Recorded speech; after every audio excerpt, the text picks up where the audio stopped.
Okay, Hari Om, everybody. My name is Manikandan, and welcome to yet another session of Gita Forum. Today we have got a lot of events which are lined up. So we'll start off with invocation of prayers by Sri Padmini ji. Over to you, Padmini ji.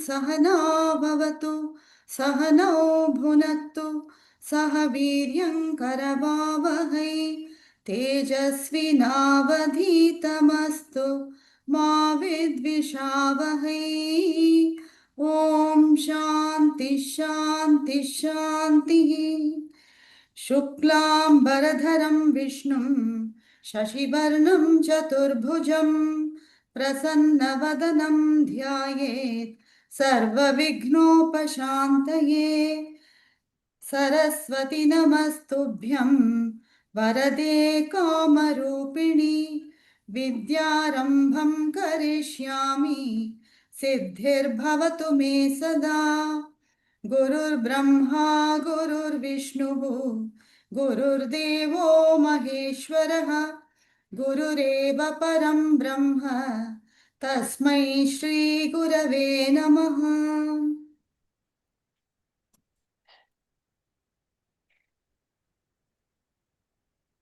Thank you, Padmini ji. So next we will have the welcome address by Dr. Kaushik Ghatak. Over to you, sir. Thank you. Thank you and good morning, everyone. So all the attendees, respected attendees, my dear friends from Gita Jayanti, Singapore, and our speakers for today, Shri L. Karthikeyan and Shri S. Krishnan. On behalf of Bengali Association Singapore, I extend a heartfelt welcome to each of you to this 12th and final session of our online Gita Parayana.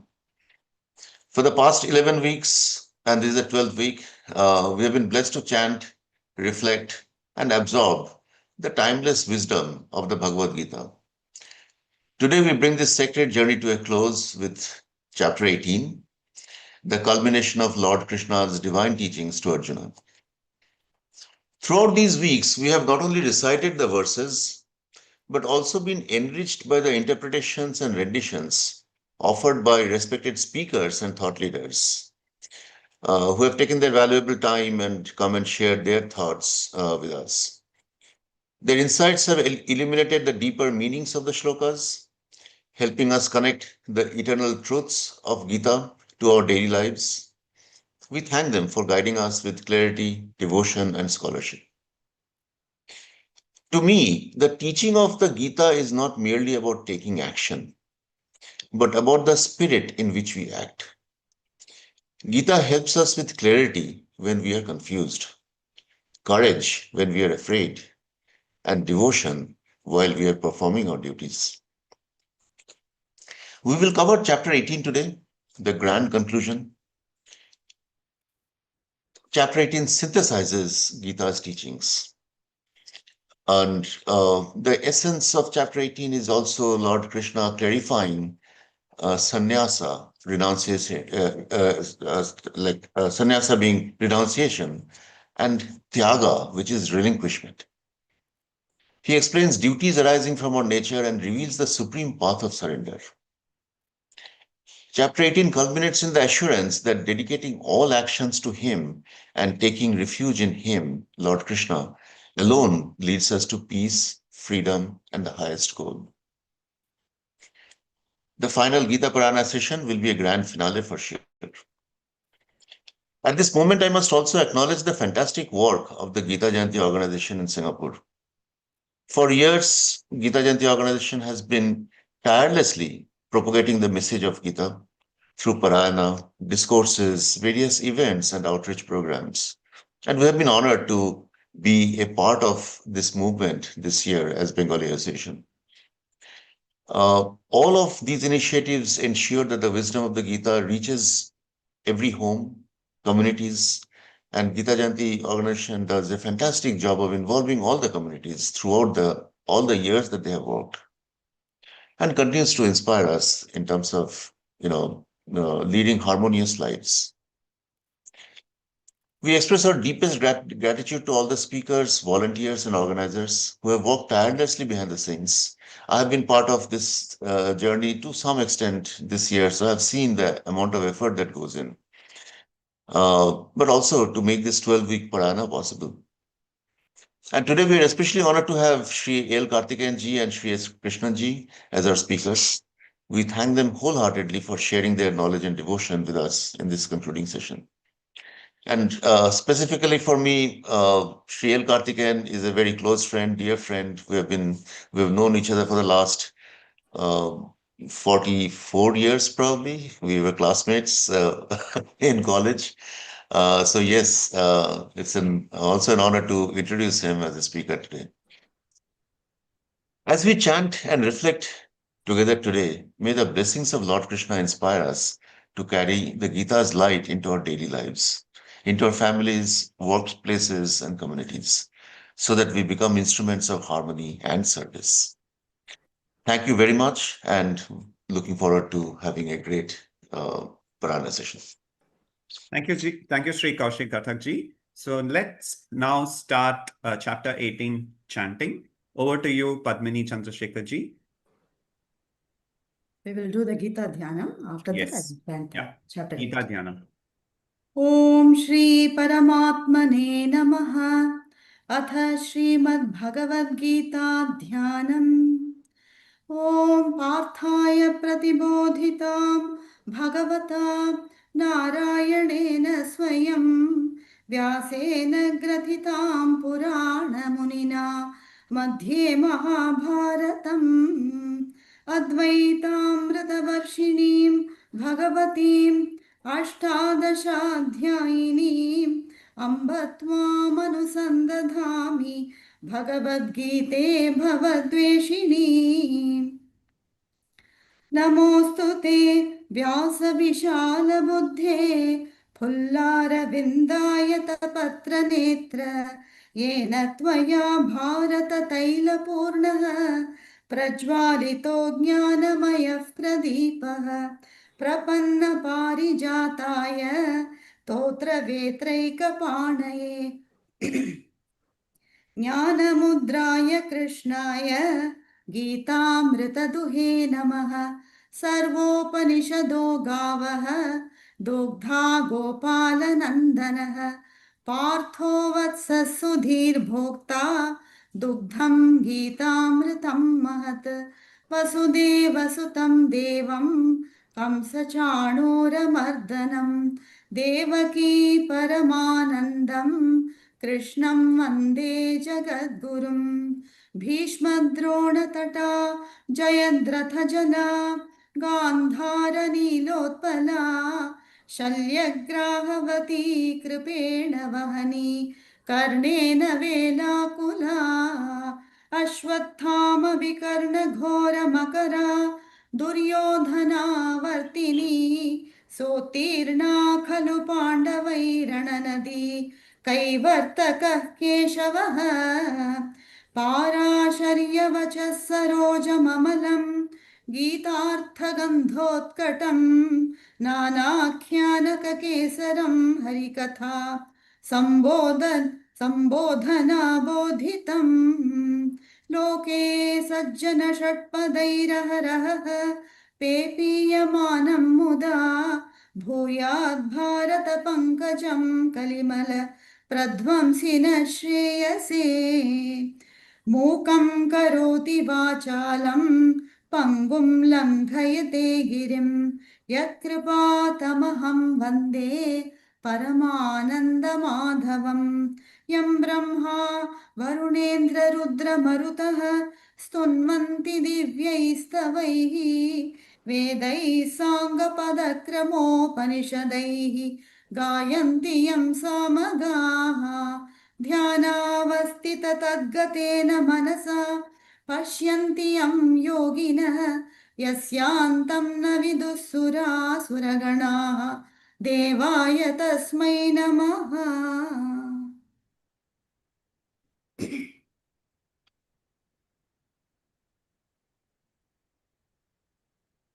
ॐ श्री परमात्मने नमः। अथ अष्टादशोऽध्यायः मोक्षसन्न्यासयोगः।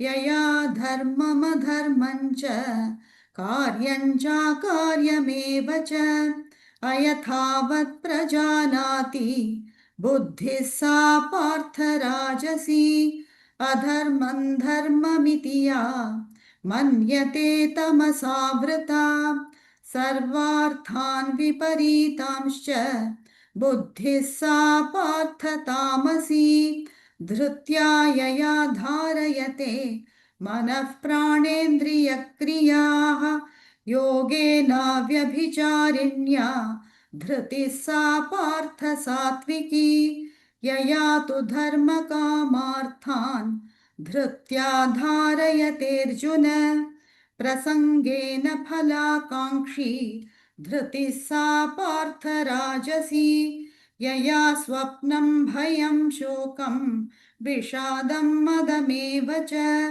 न विमुञ्चति दुर्मेधाः धृतिः सा पार्थतामसी सुखं त्विदानीं त्रिविधं शृणु मे भरतर्षभ अभ्यासाद्रमते यत्र दुःखान्तं च निगच्छति यत्तदग्रे विषमिव परिणामे मृतोपमं तत्सुखं सात्विकं प्रोक्तम् आत्मबुद्धिप्रसादजम् विषयेन्द्रियसंयोगात् यत्तदग्रे मृतोपमं परिणामे विषमिव तत्सुखं राजसंस्मृतम् यदग्रे चानुबन्धे च सुखं मोहनमात्मनः निद्रालयप्रमादोत्थं तत्तामसमुदाहृतं न तदस्ति पृथिव्यां वा दिवि देवेषु वा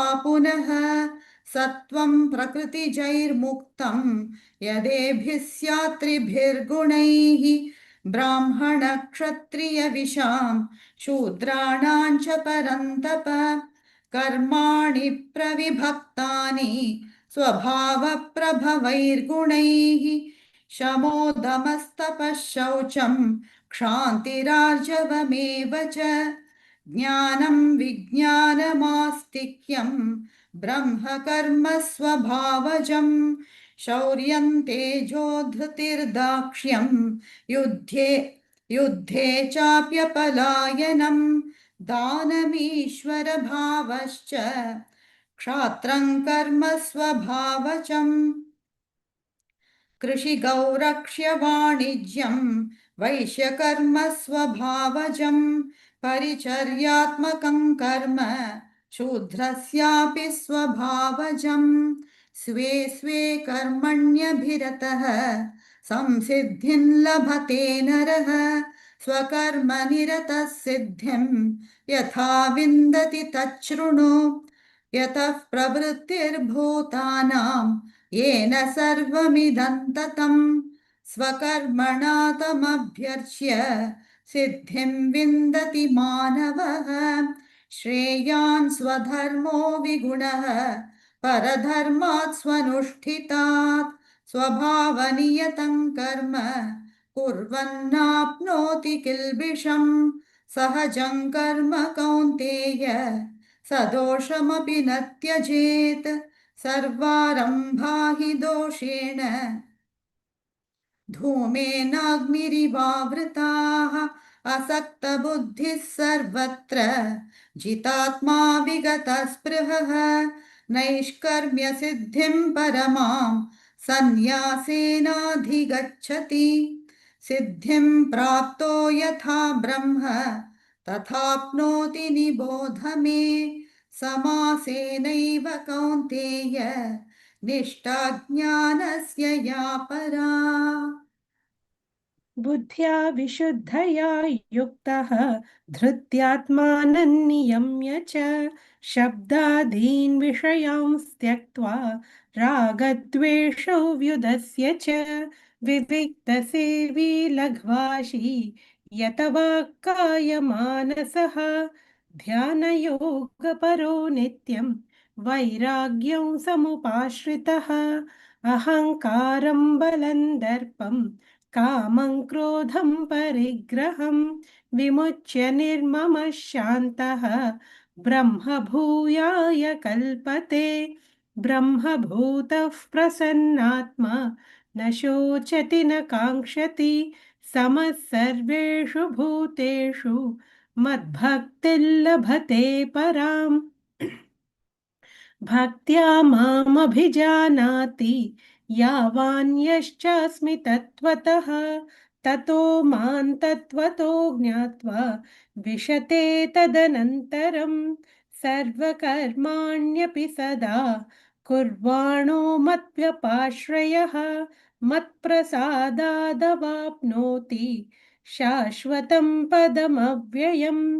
चेतसा सर्वकर्माणि मयि सन्न्यस्य मत्परः बुद्धियोगमुपाश्रित्य मच्चित्तः सततं भव मच्चित्तः सर्वदुर्गाणि मत्प्रसादात् तरिष्यसि अथ चेत्त्वमहङ्कारात् न श्रोष्यसि विनङ्क्ष्यसि यदहङ्कारमाश्रित्य न योत्स्य इति मन्यसे मिथ्येष व्यवसायस्ते प्रकृतिस्त्वान्नियोक्ष्यति स्वभावजेन कौन्तेय निबद्धस्वेन कर्मणा कर्तुं नेच्छसि यन्मोहात् करिष्यस्य वशोऽपि तत् ईश्वरः सर्वभूतानां हृद्देशेऽर्जुन तिष्ठति भ्रामयन् सर्वभूतानि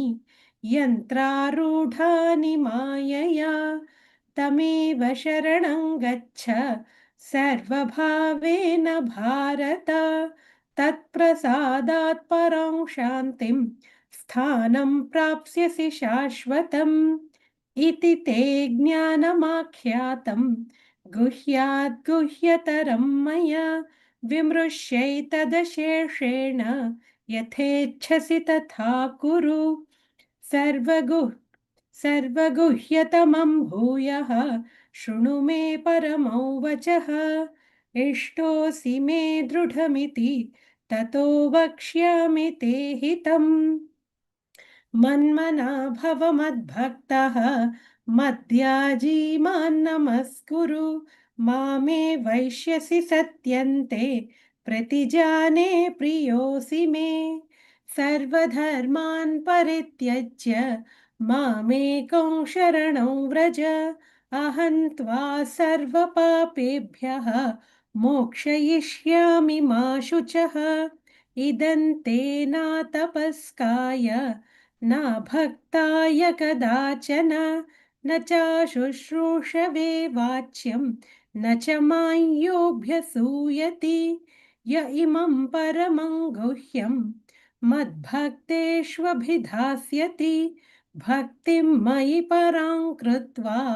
मामे वैष्यत्य संशयः न च तस्मान् मनुष्येषु कश्चिन्मे प्रियकृत्तमः भविता न च मे तस्मात् अन्यः प्रियतरो भुवि अध्येष्यते च य इमं धर्म्यं संवादमावयोः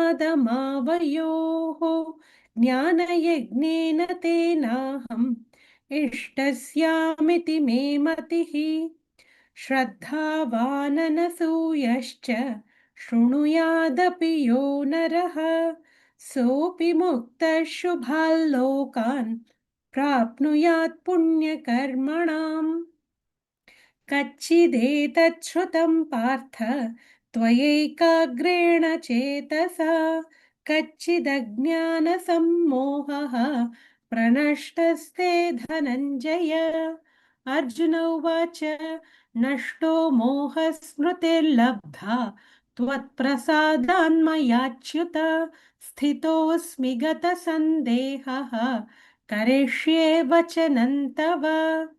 सञ्जय उवाच इत्यहं वासुदेवस्य पार्थस्य च महात्मनः संवादमिममश्रौषम् अद्भुतं रोमहर्षणम् व्यासप्रसादाच्छ्रुतवान् एतद्गुह्यमहं परं योगं योगेश्वरात् कृष्णात् साक्षात् कथयत स्वयं राजन् संस्मृत्य संवादमिममद्भुतं केशवार्जुनयोः पुण्यं हृष्यामि च मुहुर्मुहुः तच्च संस्मृत्य रूपमत्यद्भुतं हरेः विस्मयो मे महान् राजन् हृष्यामि च पुनः पुनः यत्र योगेश्वरः कृष्णः यत्र Partho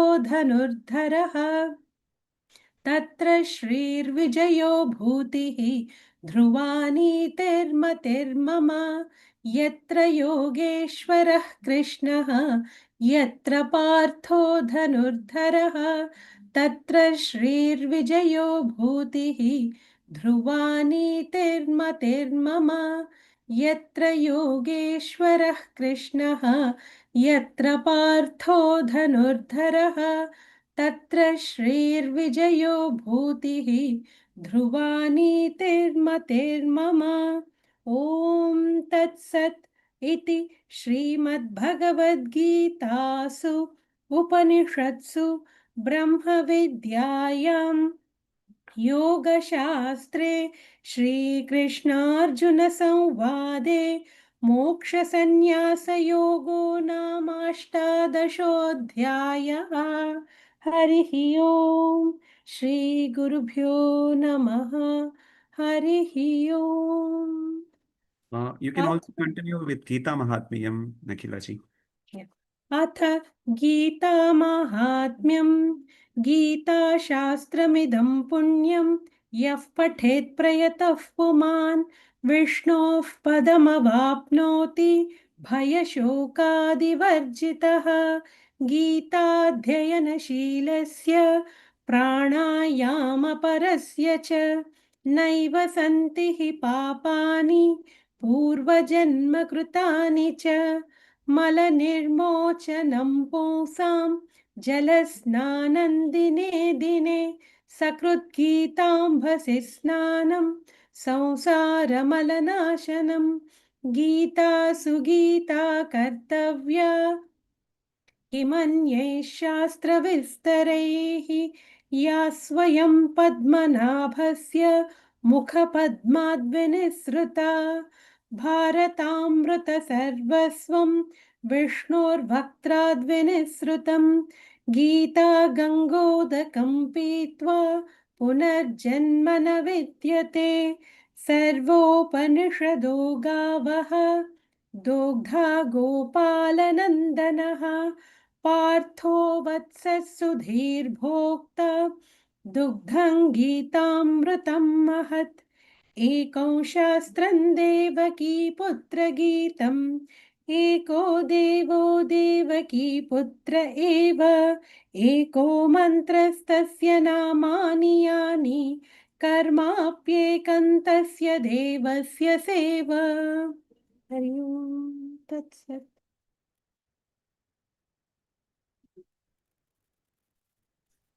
Thank you, Nikhilaji and Padmini-ji, for a wonderful chanting. Next, we will have a dialogue between Sri L. Karthikeyan ji as well as Sri Krishnan ji on chapter 18. Over to you, Karthikeyan ji and Krishnan ji.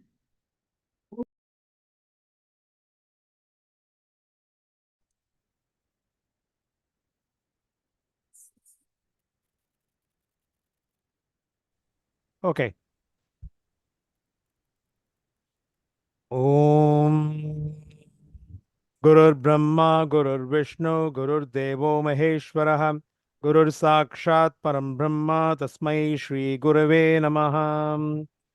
Sadashivasamarambam Shankaracharya Madhyamam Asmadacharya Paryantam Vande Guru Paramparam. Om. Hari Om. Firstly, I want to say kudos to everyone in the Gita Jayanti organizing committee for their continued commitment to keep this flame of Bhagavad Gita glowing in Singapore for close to 3 decades now. Yeah. So that's the strength of the Bhagavad Gita itself that shows the strength of it. And thanks for giving us the opportunity to share with all of you on our understanding and learnings from this life transforming text. I want to qualify here, any errors in this are all ours, and anything good that's coming out, clearly it's to the Guru Parampara. And being the last of such session this year, we shall be doing a quick overview of chapter 1 to 17 and then move on to chapter 18. And we shall do this in a Q&A format. I mean, just as how Gita and all our Upanishad scriptures are structured, it's all in a Q&A kind of a format. And I have my close friend, Krishnan himself, or Lord Krishna himself, to participate in this dialogue. Just as Arjuna had his close friend and cousin, Bhagavan Krishna, during the Mahabharata times. With that, let me hand over to Krishnan for his introductory words before we get into the whole topic. Krishnanji? Hari Om. Make sure I can be here. Yeah. Thank you, Karthik ji, for the comments. I think just to echo Karthik ji's words, this is a transformative journey that we were all very fortunate that in this Janma we have some punyam that is fructified, that we are able to join all of you in this journey and the journey that Karthik ji and I started about 12 years back. And one thing, if there is one thing I would say, South Indian analogy, South Indian diet analogy is this is like adding pickles to curd rice. If your material life is like curd rice, the pickle is the spiritual learning, which enhances the material life that you are all leading. There's nothing in the Gita that tells us to move away from what we are striving and pursuing and go live in the forest. There's not enough space in the forest for all of us to go live, obviously. But it enhances the value of what we do, or makes it fun what we do. And you can go through Gita, and we were just chatting in the car, Karthik and I, when we were coming. The Gita as a text you can go through many, many times in this life, and maybe we take multiple janmas to even understand Gita before we will launch into many other texts. Just we have to get the foundations right. And today, this opportunity that Gita Jayanti has given us gives us another opportunity for us to refresh our own understanding, correct our own errors, look at our own selves in the mirror, and hopefully we can present a view that appeals to several of you, and maybe some interesting questions come up where we enhance our learning. So that's the attempt. And echoing Karthik ji, I think we are all very much early students, LKG students of this, and all mistakes that we make absolutely are ours. We may not be echoing what Krishna exactly meant and explained Arjuna, but we will try our best. Thank you. With that, we will launch into the Gita. As Karthik ji said, we will do a quick recap. So the way it's divided is probably half an hour. We'll do a dialogue on chapter 1 to 17, maybe 25 minutes or so. And then we will connect the thread to how chapter 18, how is it positioned. And then you still should have another 10 minutes or so for QA. So we'll have like a dialogue session. So we have prepared a certain sequence. Obviously, we'll be creative to step in here and there and break the sequence, but that's all part of the game. So just a question, Krishnanji and Karthikji. Is yes. The dialogue is between you two, or the questions from us can also be included in the dialogue? Or should we wait for the Q&A? Maybe we should keep the questions to Q&A so that the message can be sort of... The flow is there. Flow is there. Yeah. So we can keep it then. We should have time. Okay. So we'll start with this. So Karthik ji, in the spirit of summarizing chapters 1 to 17, which is a tall order in 30 minutes. So maybe you can, since the Gita is broken into three shatkams of 6 chapters each, if you can walk us through the key themes and the key message of 1 to 6, the Prathama Shatkam, that will be great. Sure. So I'm going to be running short. I mean, 10 minutes is what Krishnan, the consultant, has given me. So I'll have to, so I might be a bit rushing, but if it does, just pardon me for that. So we start with, at the outset, we have basically three entities, Jiva, Jagat, and Ishvara. In the first 6 of the 18 chapters of the Gita, mostly is about Jiva. And it covers three main aspects, the Jiva Swarupam, Jiva Prayatna, and Karma Yoga. And by doing all of this, what's the benefit? Because we're all, wanting to get to see what is at the end of it. We get Chitta Shuddhi. So first chapter is all about the Arjuna Vishada Yoga, the problem that he has. So even for the message, I'm just going to take each of those chapters and give a few messages that's been picked up. So if I've missed out something, again, it's primarily due to the lack of time. So primarily the first chapter is about, even for an accomplished person, what's the state of the mind? How is the state of the mind at the critical point of decision making? It's like the match point in a tennis game. So is there a conflict to cloud the mind, or one has a very clarity of thought? Is kind of the positioning of that. The world is jadam. It's a padartha, and our likes and dislikes, raga dvesha, make it a vishaya. And that causes happiness or sorrow. And in today's Gen I world, it's mostly sorrow. It's mostly it's a VUCA world right now that we're all facing. So the message again is about the wrong thinking is what causes this problem in life. And what it also does, the chapter, is it kind of leads into chapter 2 by having the introduction of the teacher and the student, kind of thing that it starts. That's the way the chapter 1 ends. Chapter 2 is Sankhya Yoga. Now, in this chapter, first of all, at least the first 10 verses, talks about the complete surrender of Arjuna, meaning Arjuna, the student, surrenders to Krishna, the teacher. And one of the important lessons in these 10 verses is that for learning to happen, one has to surrender, and that by that I mean humility. Humility to the teacher. Then Bhagavan starts, as any consultant would do, he sets the bar high and he gives the best and the highest solution to solve the problem, which is Jnana Yoga in the form of Atma Swarupam, self-knowledge, and that is from verse 11 to 25. Basically, he says, and it starts off 2:11, basically says to perceive change along with the changelessness. So a person of wisdom does not grieve at all. Na anushochanti panditaha. That's the bar is set. So, and that's what consultants always do. And that's the reason why we also say Lord Krishna is the first and the best consultant. And so we'll have to reflect this particular thought of na anushochanti panditaha. Why is Krishna saying that? That has to, we have to reflect that all the time as we go through our daily life.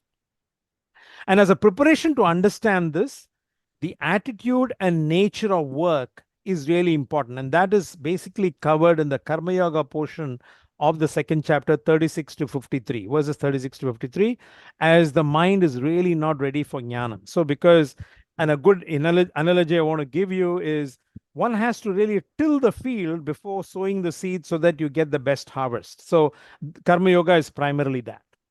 And then the doubt will come, and that's what Arjuna also says, does such a person, meaning a person of such wisdom, exist at all? And Bhagavan says yes, and gives the characteristics of the Sita Pragya. So verse 55 to 72 is basically that. And he also gives, there are two cautionary verses in that, 62 and 63, that basically tells you about the 8 steps of falling down the spiritual ladder. So that's the focus there. And he also says, as we go through this life, one has to be like a tortoise, in facing the external world that, that will constantly bombard you, bombard the 5 senses that all of us have. And finally, the chapter ends with the message that right knowledge is the solution to all our problems, that will give freedom, not only in this janma, but also the next, the life post-death, Jivan Muktaha and Videha Muktaha. That's how the chapter ends. So going on to chapter 3, which is Karma Yoga, Arjuna's basically things that, going to sannyasa ashrama or renouncing the work at hand due to the conflict which is what is the conflict being what is dharma and adharma, and the sorrow that he has of losing the near and dear.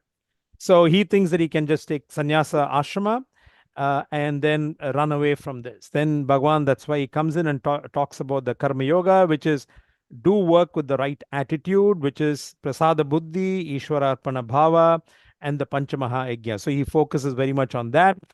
And once following this in our lives is one, how we can get a joy in doing that work. And basically he crowns off this particular area, and I would say probably the crowning verses of in this shadkam, in this section, is the verse 30, which is the Mai Sarvani verse. And he also gives example of Janaka, as to who is. It's not that people are not living this; they have lived this, and he gives a classic example of Lord Janaka, who has, he's a king. He has to manage the entire kingdom, but he follows the principles of Karma Yoga. And then a key message is conveyed from verse 36 onwards, which is basically manage desire, by which one can manage anger. So develop the sattvic guna over the rajo and tamo guna is the key to have calmness. That's from 36 onwards till the end of the chapter. And as Swami Vivekananda says, work the mission of body, it will liberate you. So that's this particular statement from Swamiji clearly embodies being a karma yogi. Going on to chapter 4, which is the Jnana Karma Sannyasa Yoga. Basically, Bhagavan raises his image to Ishvara to drive the message to Arjuna.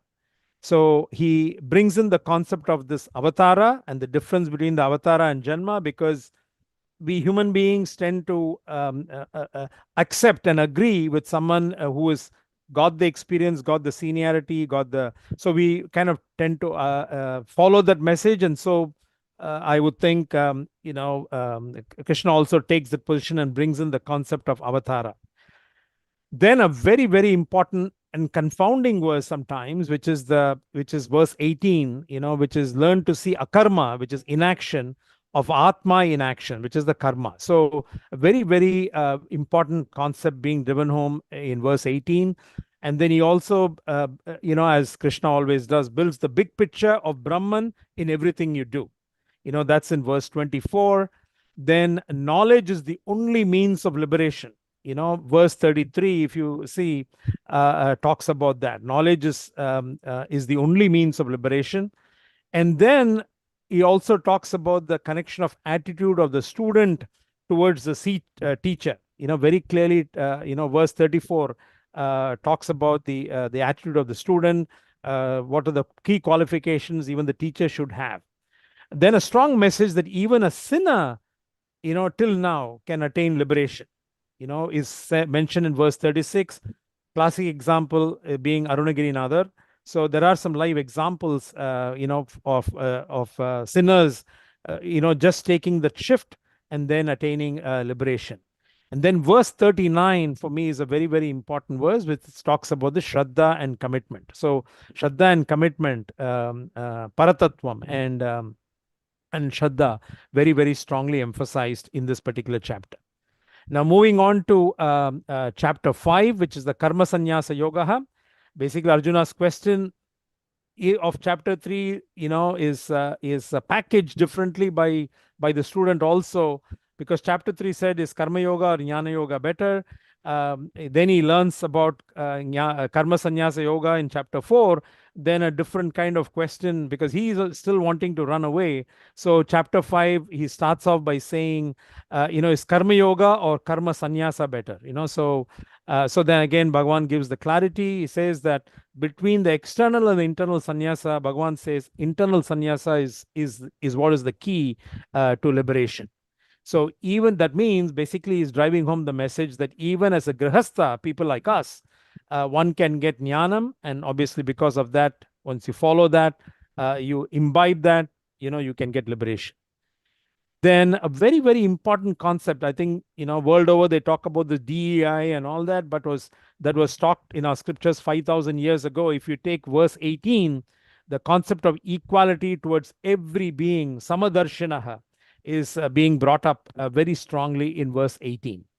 and also the message about anything external is impermanent and hence causes misery, focusing on the self. And here the self is not about the ego part, it is about the self knowledge, your true nature of oneself, and that's what gives bliss and calmness.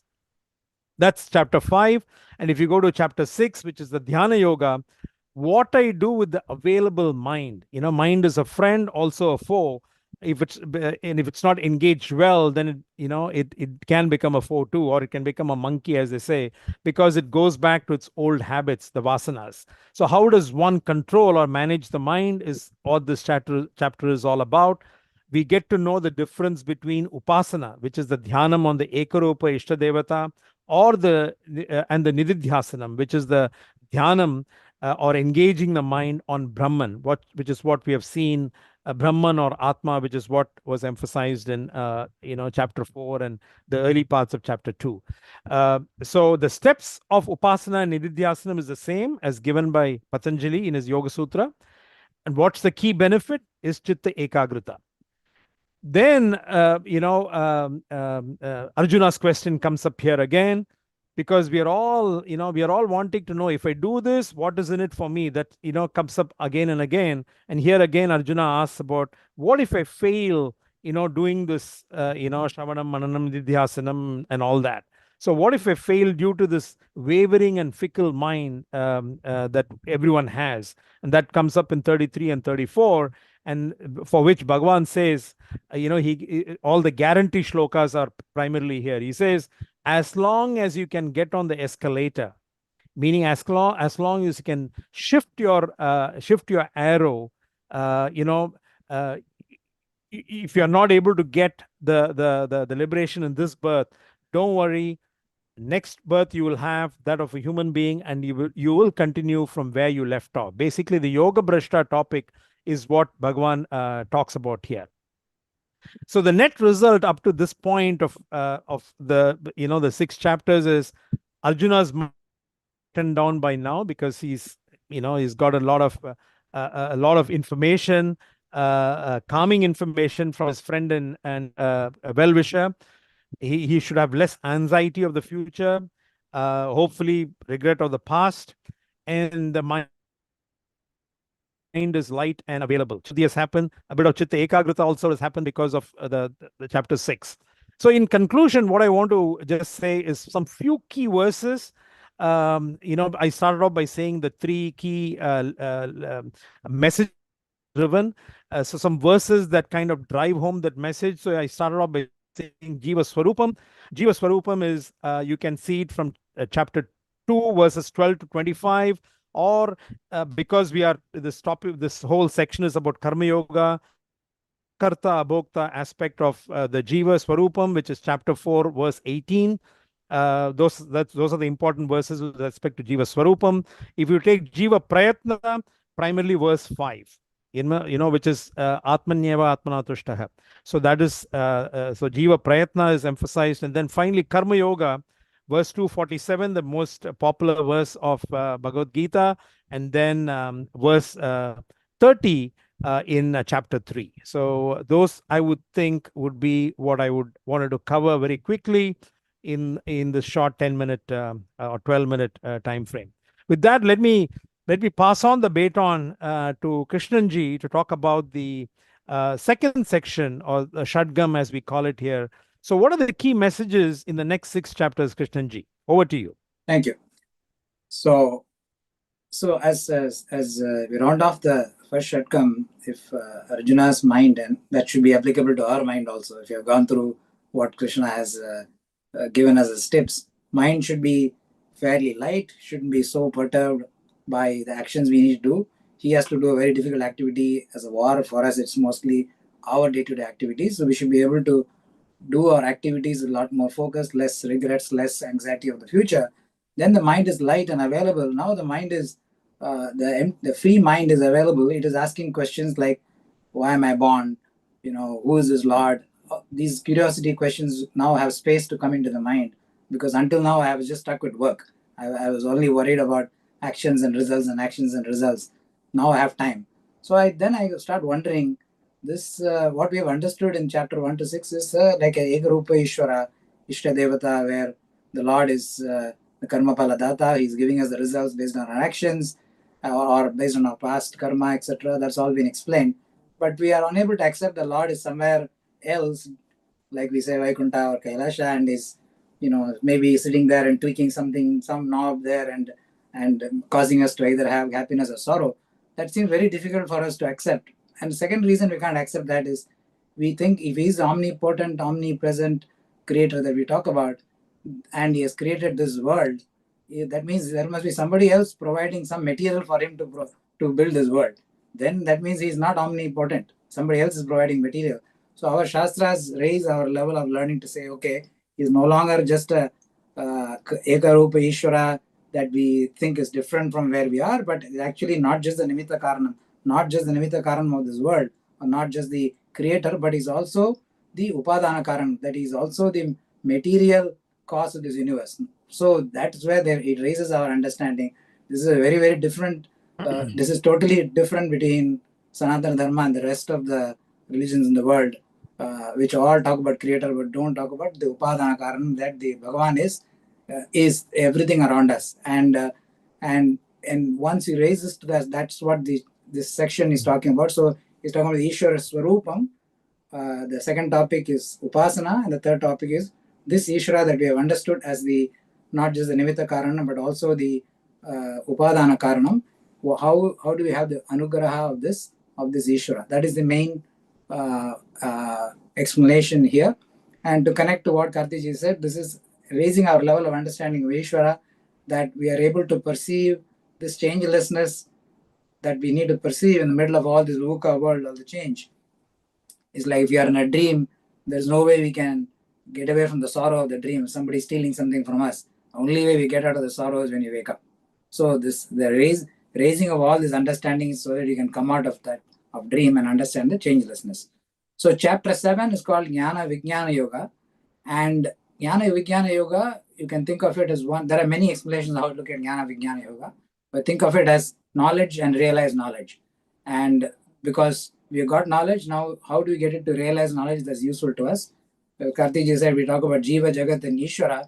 In chapter 7, we collapse Jagat and Ishvara into saying everything is Ishvara only. We still Jiva. That means we've gone from what Swami Paramarthananda calls as triangular format to binary format. The Jagat and Ishvara has collapsed into one, which is all the and Jiva is Jiva versus the Jagat Ishvara in the binary world. And now we are able to look at everything around us and divinize, because Ishvara is no longer some entity sitting in the clouds, but the entire world around us is Ishvara. This is kind of already embedded in our lifestyle. We step on a piece of paper, we usually put our hands on our eyes saying we shouldn't have stepped on. So the divinization of the world is already part of our cultural upbringing in Sanatana Dharma. So we are moving from knowledge of God to knowing God. That's the difference in this section. We just used to have knowledge of God. Now we actually know Him, and we know that there is, as Swami Dayananda says, he says in Hinduism is not there is only one God, but there is only God. It's a big statement. It's not saying there's only one God, but there is only God. And this understanding is what is the root cause of us getting out of samsara. That is what chapter 7 talks about. And once you understand that with the right bhakti, and bhakti in chapter 7, as one of the earlier speakers I remember in Gita Jayanti chapter 7, clearly articulated that bhakti should not be misunderstood in the classic form of bhakti, but bhakti should be thought of as understanding the Lord better and better and better. And so if you are able to understand, then obviously we can move to the next level of understanding. Now, then chapter 8 somewhat looks like a detour, but actually in reality it's not like a detour, because here he doesn't talk about Jivan Mukti and Moksha, but he talks about Ishvara Smaranam at Prayana Kale. That means if you die with Ishvara Smaranam, what happens after that? So this is a sort of like a detour, but actually in thinking about it, it is converting our theoretical knowledge of Ishvara that we had in chapter 7. If we're able to have Ishvara Smaranam all the time, and let's say even if we didn't get to Jnana Yoga, he talks about what happens after that, and I equate it to like a preparation for the holy event called Maranam, which is what our scriptures talk about. Parikshit did exactly this, right? He prepared himself. He didn't prepare his whole life, but that 7 days he prepared himself for that with all the learning that he got in those 7 days. And he knew the body is going to be mortal, but he got the preparation. So never give up on yourself. And Ishwara Smaram is very important. That's chapter 8. And I'm moving a little faster than I thought, but chapter 9 comes back to connecting chapter 7 itself, Rajavidya Rajaguhya Yoga, and again talks about Bhagavan. But here the twist is, instead of talking about Bhagavan as Apara Prakriti and Para Prakriti, the higher nature and the lower nature of the Lord, he's talking about the change of attitude that we need to have.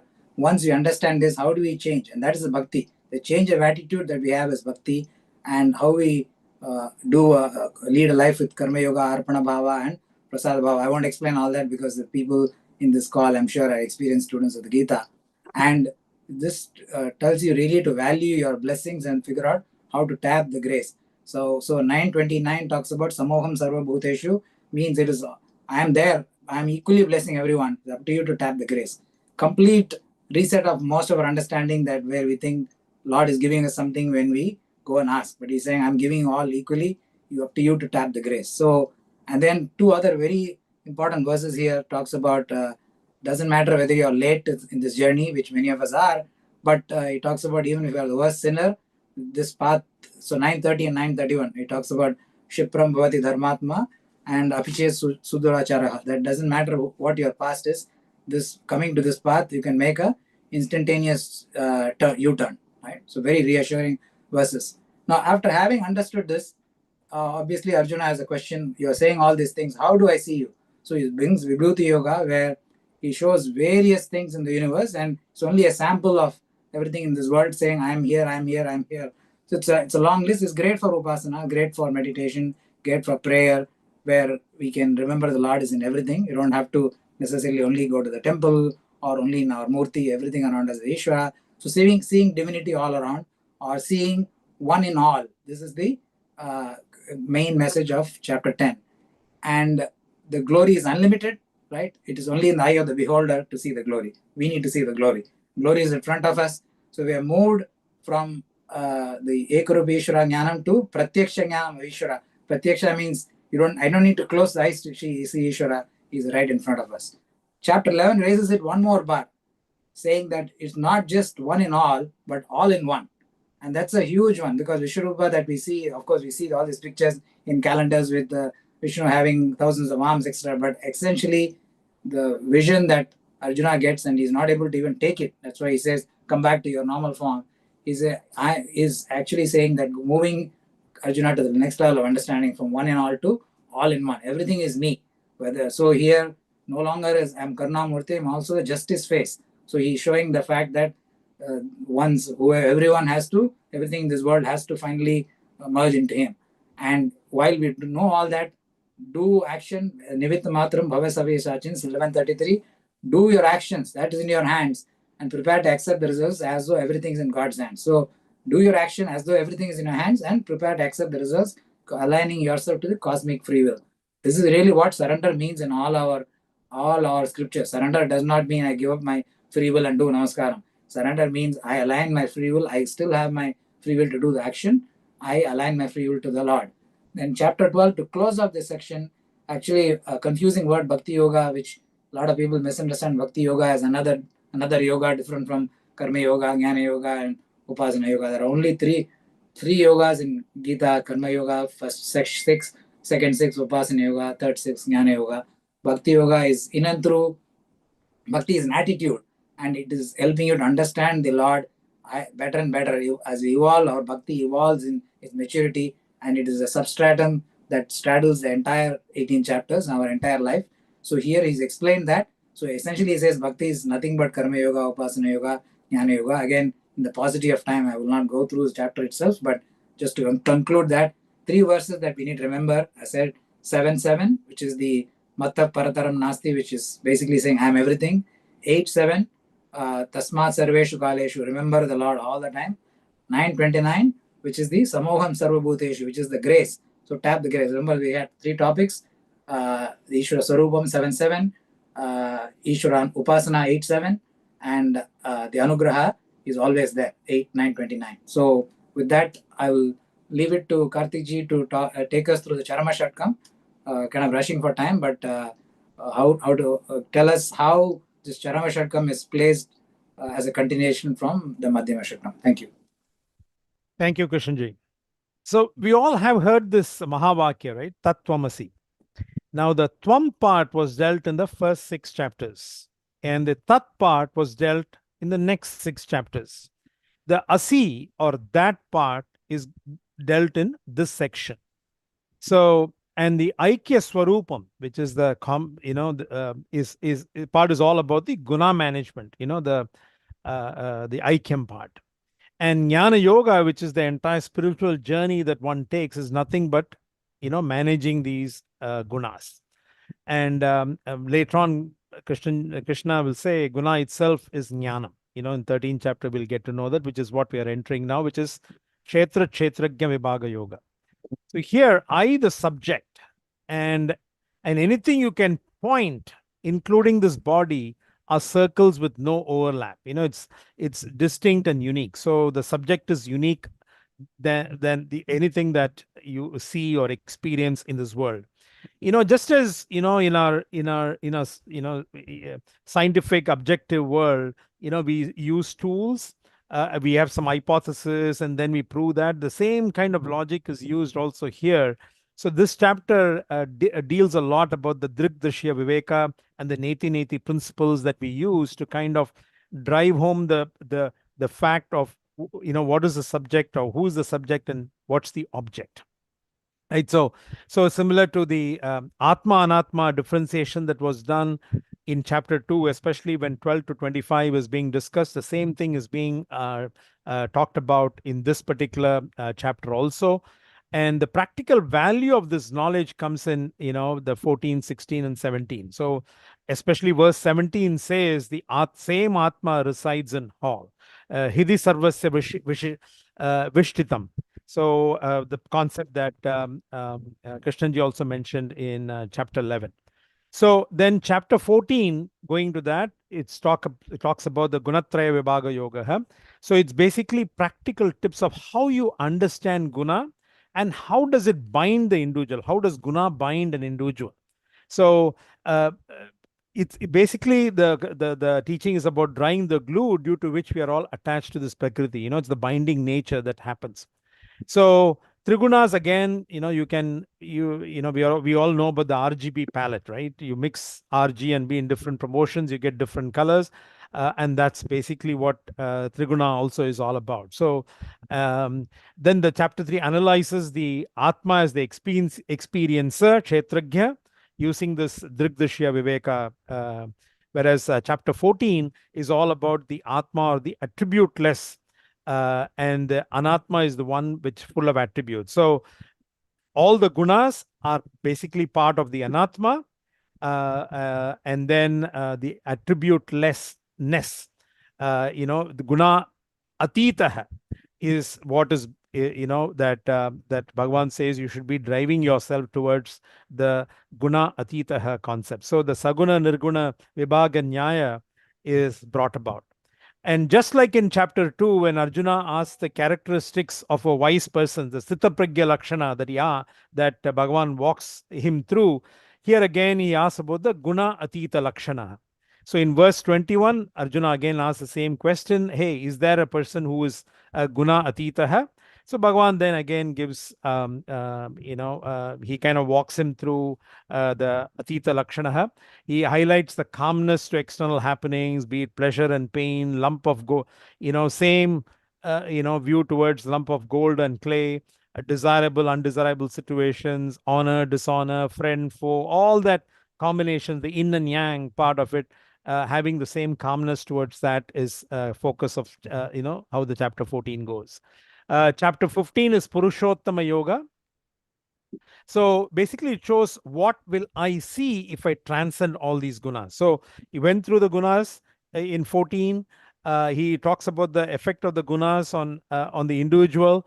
So this is all about what will I see if I transcend, because guna atita is basically you're transcending all the gunas. So Brahma Jnanam is the only remedy of coming out of this samsara. So he basically says that's the a cure, and it's not palliative, it's not temporary, it's the ultimate cure. But for that, you have to first recognize samsara is a problem to you. You have to recognize the problem, which we say 50% of the problem is solved when you recognize that it is a problem, right? So then you find the curative solution, which is the so identify the samsara dosha darshanam, and then you have the moksha icha. So having this, so once you identify the problem, that is one part of it, and then the other part of it is having the icha to get liberated is basically a must for Brahmagyanam, which is what the 4Ds is all about, right? Viveka Vairagyam, Mumukshutvam. So that's very, very important, right? Samadhi Shadka Sampatti.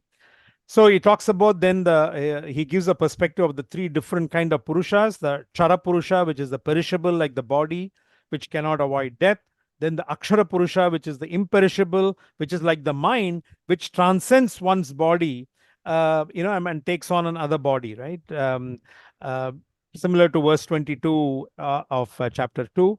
Then he talks about the Uttama Purusha, or basically Purushottama. That's how the chapter gets its name, which basically transcends both, which is basically Brahman. Then chapter 16 is all about the values, the Daivi Asuri Sampat.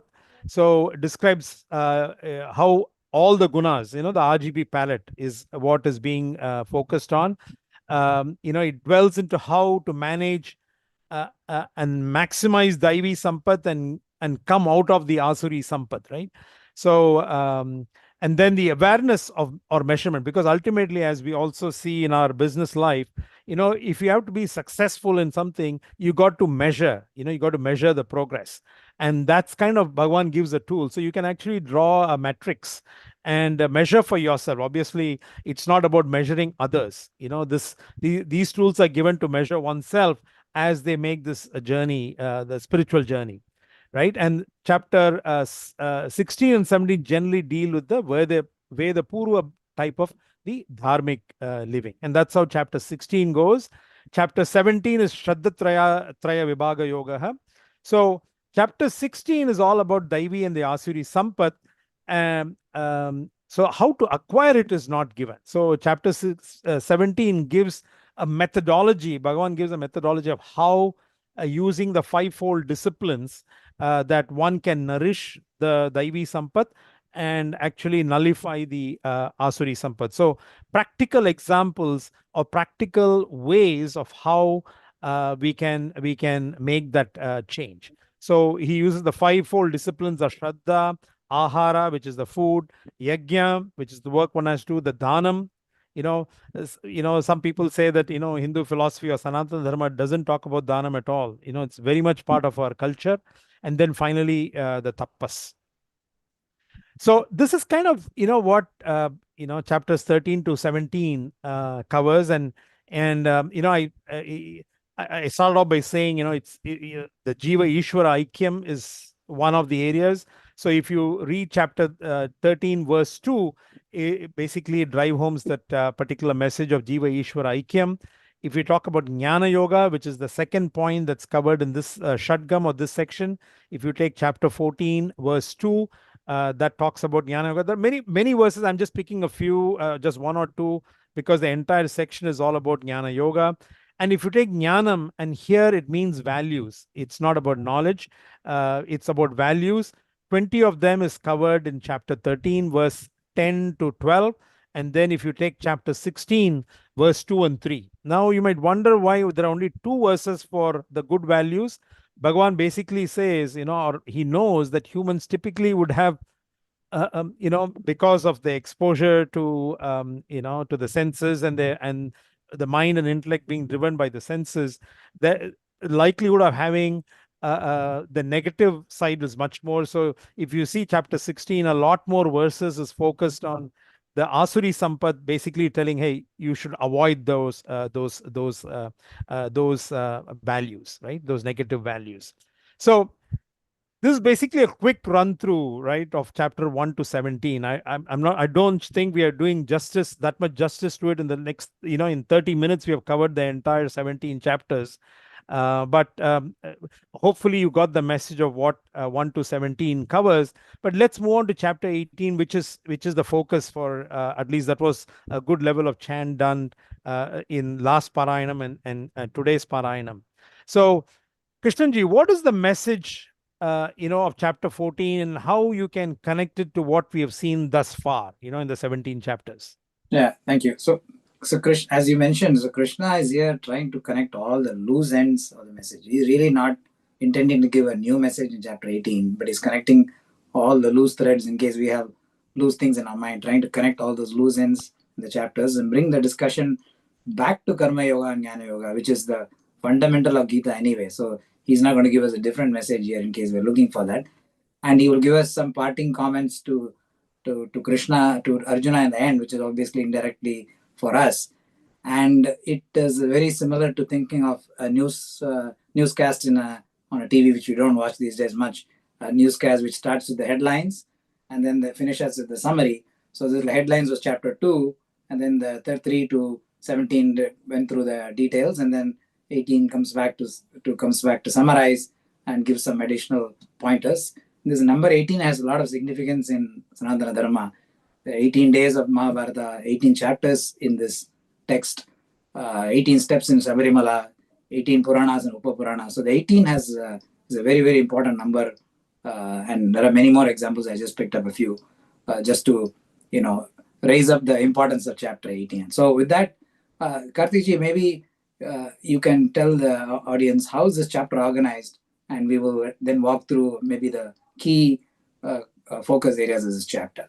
Yeah. Firstly, I like the analogy to the newscast. That's a good way of putting so that people, one can quickly understand and relate to how even Gita is structured. So that's a good one. So in response, basically it starts off again with Arjuna's question. Arjuna is really not say after going through all of this, still not very much convinced about this. So he still wants to run away. He's still that vasana is still there.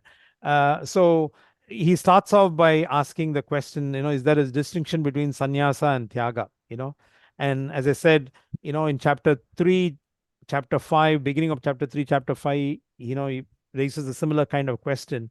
So sannyasa is the renunciation, is the relinquishing of the desire-driven actions. So the kamya karma. While tyaga, relinquishment, is the renunciation of the fruits of all actions. So very important. Fruits of all actions. So it's a karma phala tyaga. So basically, again, indicating about this Ishvara Prasada Buddhi. So basically, both are nothing but Karma Yoga itself. So he grades Bhagavan grades the sannyasa into sattvic, rajasic, and tamasic, similar to what we saw in what is seen in chapter 17. When I gave you the 5 factors by which one can practice focusing on the Daivi Sampat and nullifying the Asuri Sampat. So something similar to that. And to drive home the point, he divided the key parts of our day-to-day vyavahara, into the sattvic, rajasic, and tamasic. So verse 18 to 40 basically focus on that. I think today's shlokas were started off by chanting those portions that Krishna points it out.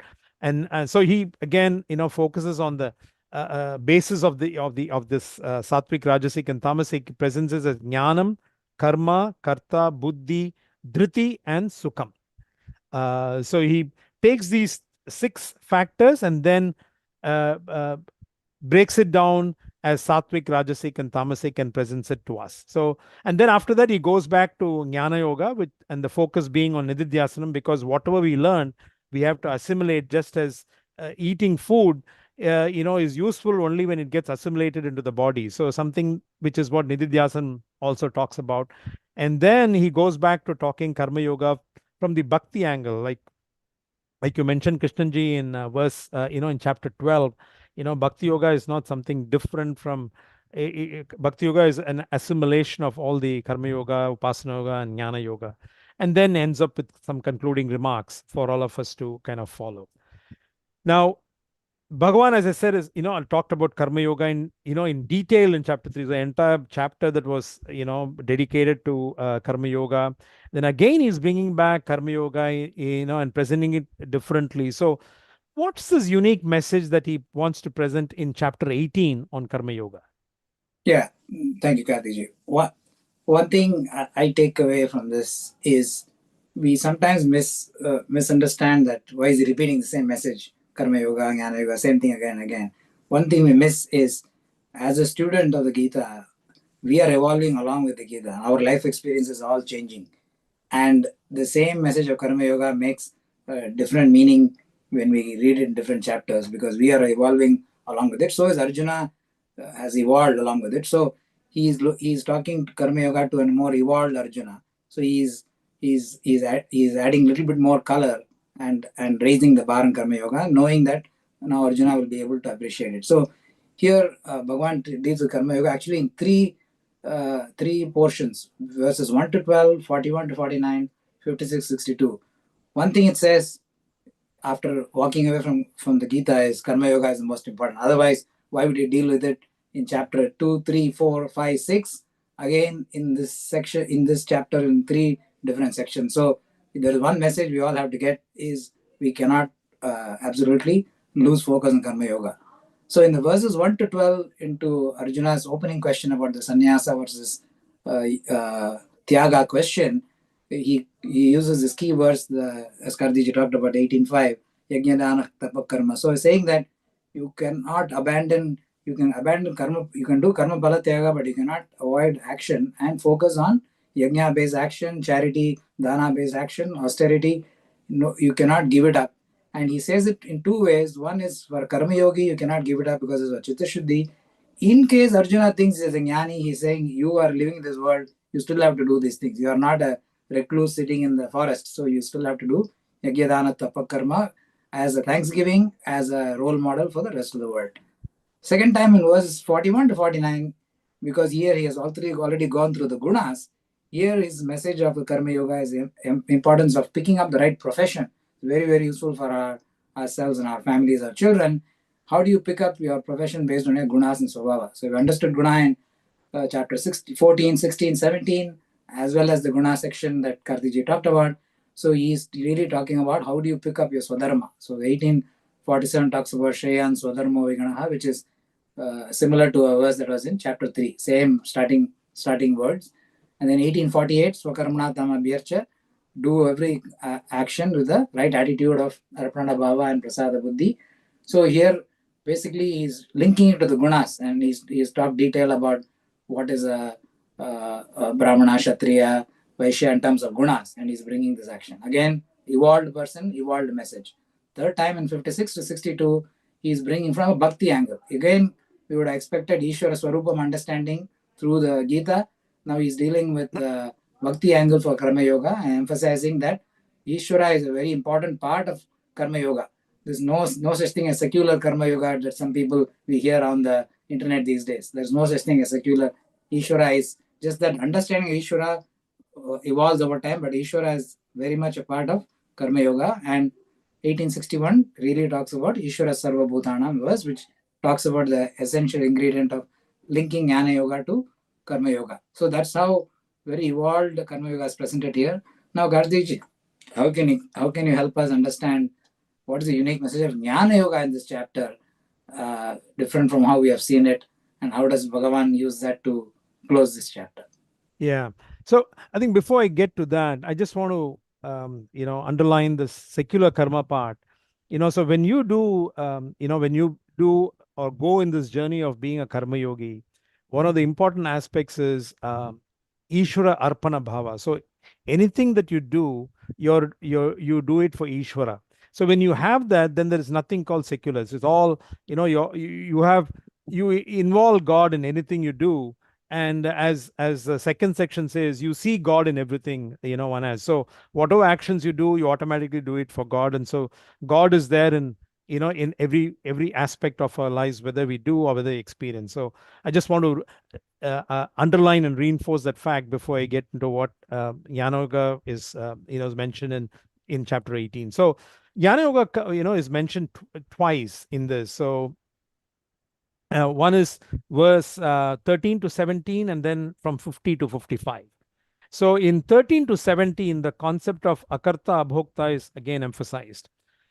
Now, actually, one of this, again, this mind, so people might have a different thing, but clearly, Krishna, knowing that Arjuna is very rajasic, primarily, an action-oriented person and living in this world. So, which means, it's all about, doing work, being involved, being extrovert kind of a personality. So that's the reason why he always, across Gita, the focus is very much on akarta and abhokta. So again he brings the reinforces this fact in 13 between verse 13 and 17, and the star verse is basically 14. And he talks about the daivam factor, again linking to what Krishnanji just mentioned about having God in everything, or having God in front of anything that you do. Again, the daivam factor is part of every result, is being brought about and highlighted. In verse 50 to 55, he approaches Jnana Yoga from the Nididhyasanam angle, because, as I said, one has to, one gains the knowledge, Shravanam, Mananam, all that happens, but then one has to assimilate it to get the full benefit of it. And it has to be like a tambura shruti, right? So when you face a problem, that's when you need the benefit of this knowledge. Not that, when you're having good times, good times, you need to have this knowledge to stay humble. But really, in times of crisis where you need this knowledge, and that's why it should be like a tambura shruti, which is very, very important aspect for any singing artist or any artist, right? You need to have that. So one has to deeply meditate and imbibe these Vedantic concepts and attain this what is called jnana nishta. So again, 1852 talks about Vivikta Sevi Lagvashi. So this similar concept that was talked about in 1310. There also it says Vivikta Desha Sevitvam. So that's how Jnana Yoga is kind of brought about. So we've seen Karma Yoga, we've seen Jnana Yoga, which is basically the roadmap for liberation. I mean, that's the key message that's coming by. But what are the parting words to Arjuna from Krishna? So I'm going to hear this from our own Krishna who's sitting here. So, and are there any final instructions or piece of advice that Lord Krishna has for people like us? Krishnanji. Yeah, thank you. So I think the verse 63 to 66, Bhagavan wraps up the entire Gita in some brilliant verses. And we just see maybe just two of them. In 65, he reiterates the bhakti message that we have gotten in chapter 7 to 12. So this is a manmana mad bhakta. Same is the same front lines as 934, where the key is that keep the Lord in focus. All that we do is sacred. There's no secular sacred differentiation. Once you have the Lord in focus, as Kartiji said, we understand the Daivam factor, then we don't have so much a perturbation of mind when we do action. We know we will be a contributor to the action, but we won't be the controller, because there is a fifth factor, Daivam. Actually, the entire law of probability, if you think about it, is built on Daivam factor. A train can come late, can come on time, on later. It is nothing but the Daivam factor, which we can think of the probability is built on that factor. So that maturity to accept things is what he's talking about. So keeping Lord in focus, having the right attitude to action, prasada, arpana bhava, and completely surrender to the cosmic free will, the larger equation that is bigger than our small intellect can understand. This will quieten our mind. None of this says we give up our free will. So, and if none of it says we just keep chanting the Lord's name and ignore our work. It's not saying that either, right? Imagine somebody who has a servant in a house. The Lord, the boss would like the servant who is doing all the duties, knowing that it is the master's duty. But if the servant is standing next to the master and just reciting his name, no way the master is going to like him. So he has to do his duty, knowing that it is not his job, but it's the master's job that he's doing. I think that is what he's trying to bring in. Manmana bhava madbhakta. And then the pivotal 1866 verse that is highly misunderstood. This is calling for sarvadharman paritejya mameka sharanam varja. This is calling for total surrender, as we have said earlier in the last half an hour. Surrender is misunderstood. Surrender is about accepting the cosmic free will, as accepting the larger equation, understanding our contribution and not the controller function, transcending. So this, if you are able to understand that, then we won't be so much into dharma adharma confusion, and we will be able to transcend the dharma adharma. So what this verse is actually meant for a very, very senior spiritual seeker, to whom dharma dharma actually is, dharma has become natural part of this person, that he's not really thinking about dharma dharma. To this person, such a mature person, you can say dharma dharma just leaves him. Just like thinking about a ripe cucumber, the famous verse we have, Trembakam Yajamahe, where if the fruit is ripe, it automatically disengages from the creeper. It is not that you have to pluck the fruit. The ripe fruit automatically disengages. So the actions, dharma dharma, will naturally leave if you are in the Jnana Karma Sannyasa, which is chapter 4 message. Very, very tall order, but that is what he's talking about, Sarva Dharma and Prarityaja. He's not talking about don't do all the dharma actions and something and go chant my name. He's not saying that, which is misunderstood. So we need to get to that spiritual, the maturity where this will automatically. And so when he says Mamekam Sharanam Raja, again, understand me fully. He is not saying leave your free will and come and fall at my feet. So if you do that, Sarva Bhapebhya means this jnana will burn all your karmas, which you have seen in chapter 4 also. And then the final word, linking to what Karthikji said in the beginning of Pratama Shakam, Ma Suchaha. He says, don't worry. So what is the first verse? He said, Panditaha na anshochanti. Panditaha, a wise man, will not worry. So here he says, hopefully you are wise by now. Ma Shuchaha, don't worry. So the same word Shuchaha is used to conclude the 1866. Now one final piece here. There is a final instruction. He's saying, I have given you all this instruction, but please do as you please.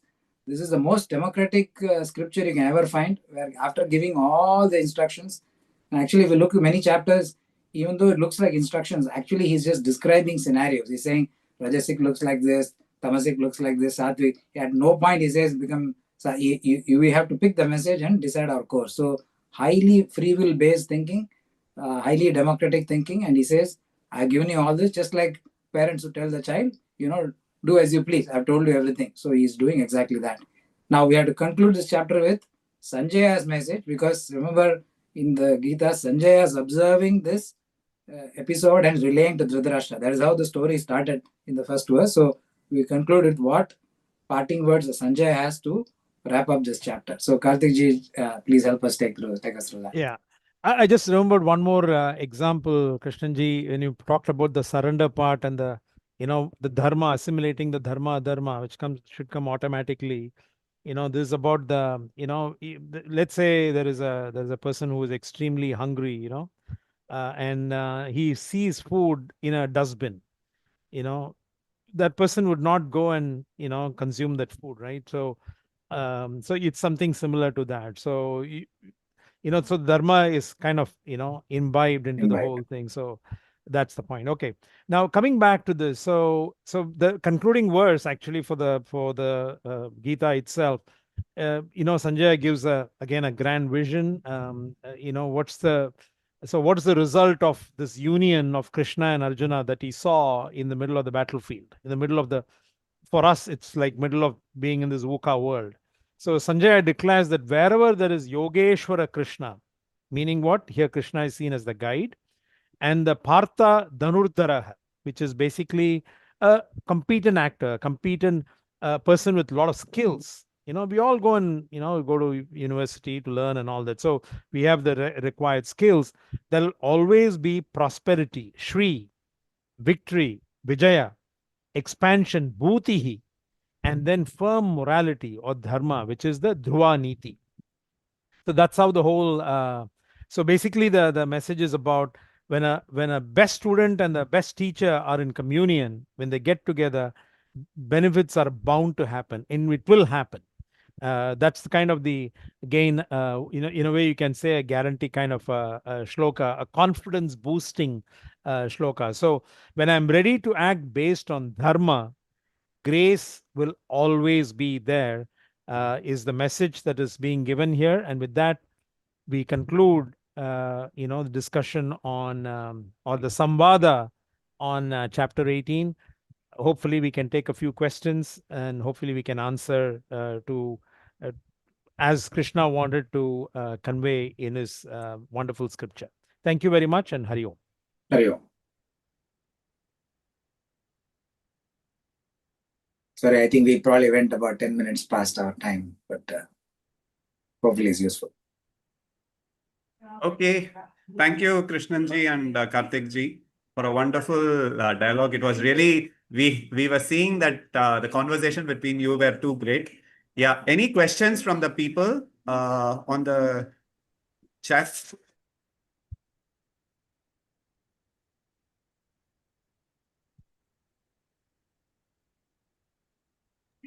If there's no questions, yeah. Sorry. We'll go through the announcements first, then we go to the question and answer. Yeah, sure. Just give me a while. So that then we'll give time for people to frame their questions in their mind also. So it becomes nididhyasanam for them. Huh? True.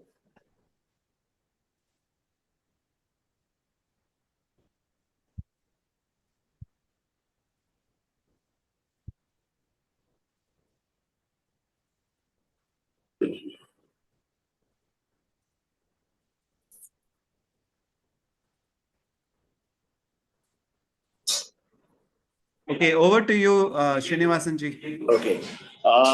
We have been doing the Parayan chapter-wise or chapters-wise in all the 12 sessions. And it concludes with the full Sampurna Gita Parayan on 1st December, which is Moksha Exercise Day, on the day which Gita was revealed to the world. There are two versions that Gita was delivered by Krishna on that day. There is another version that there was a delayed broadcast and it was brought out by Sanjaya on the 10th day after the war began. So whatever it is, on the Moksha Exercise Day, it is generally considered that Gita was revealed to the world. So it is a customary for all of us to chant the Sampurna Gita, entire Gita on that day. So in line with that, Gita Jayanti has been organizing Sampurna Gita Parayan on the day of that, regardless whether it's a weekday or a Sunday or any day. So it will be on 1st December, Monday evening, commencing at 4 o'clock. We'll have a short Gita, it's a Krishna Puja to evoke the blessings of Krishna as we start with the Gita Parayan. Then Gita Parayan will start around 4:30 and conclude around 7:30. At the end of it, after the final Harati and all, the new lead organization, Babs Swaminarayan Sasta, will receive the flag of Gita Jayanti from Bengali Association Singapore, symbolically gesturing that the changeover of leadership organization for 2026. So that will be the program, and dinner will be served at the end. And devotees can also offer flower to Lord Krishna at that time. There are some cut fruits and other things will also be available for those who are observing strict Ekadashi Vrat on the day. So please register at gitajayanti.org.sg immediately. That will help us to plan our logistics smoothly. Thank you very much. And we look forward to your continued patronage of Gita Jayanti programs as before. Thank you. Thank you. Just one thing I want to add, if you don't mind. Yeah, sure. Right now there is I think it's already happened at Udupi, where there was 1 lakh Gita chanting that happened. It's Lakshakanta Gita Parayanam. So I think my message is, hopefully we have a lot of attendees coming and do the Gita Parayanam on 1st of December. Not only that, we also hope Indian Prime Minister Modi will grace the occasion. Oh, that'll be fantastic. Yeah. Okay. Yes, sorry. Yeah, go ahead. That's great. Srinivasanji, can you also go through the vote of thanks? Yeah, sure. Can you have the slides ready? Yeah. Normally, vote of thanks is delivered at the end, but generally the attention span for that is less. So we brought it out earlier on so that we will be able to do justice to the people who have contributed to the online Parayan successfully this year also. We used to have, just to give you a short background, we used to have Parayan in-person basis at various association venues, including what you call Sindhi Association, Brahma Sabha, Chinmaya Center, and all those things. Then COVID brought a change to that, and we went online, and we found that is got a better attendance and thing. And we also introduced, thanks to that format, speakers from the local Gita Jayanti, local Singapore, who are conversant with Gita or conducting classes in Gita and all those things. So that also has a great benefit to the audience who wanted to pursue Gita further. We sort of introduction to the Gita speakers in Singapore. So that's the way it has been happening. And we also have welcome address delivered by various associations. So we start first with though the slide is on the speakers, let me first deviate a little bit.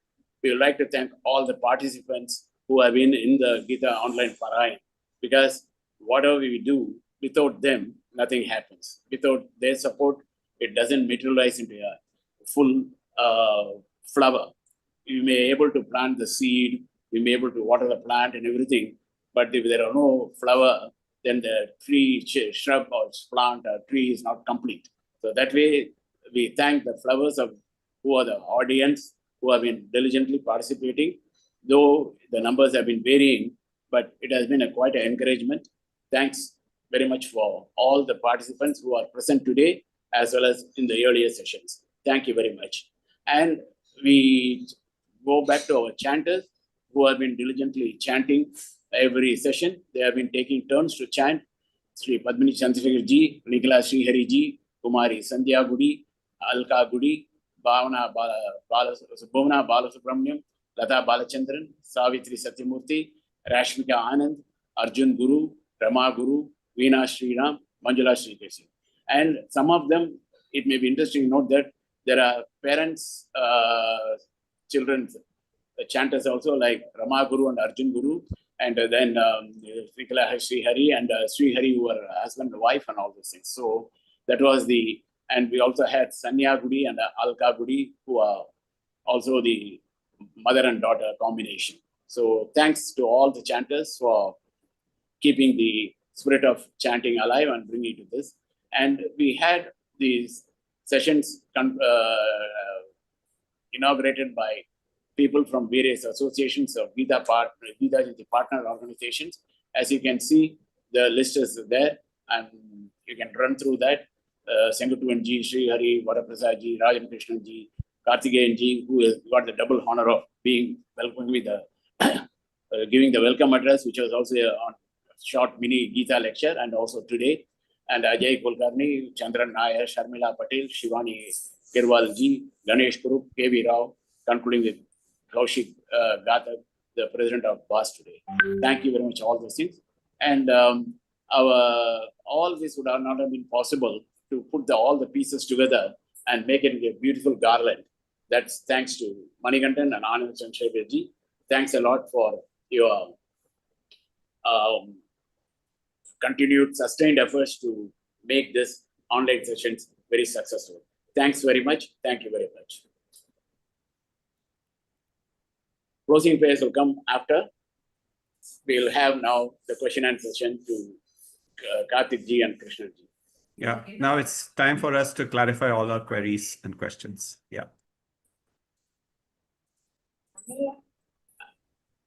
I will have a question now. In Sarvadharman Parityaja Mamekam Sharanam Praja. Okay, we all know that Lord says surrender to me, and he says Sarvadharman Parityaja. What does he mean by dharma? What are the dharmas he means? Of course, adharma is discounted because it's another part of dharma, social, our pattern of life.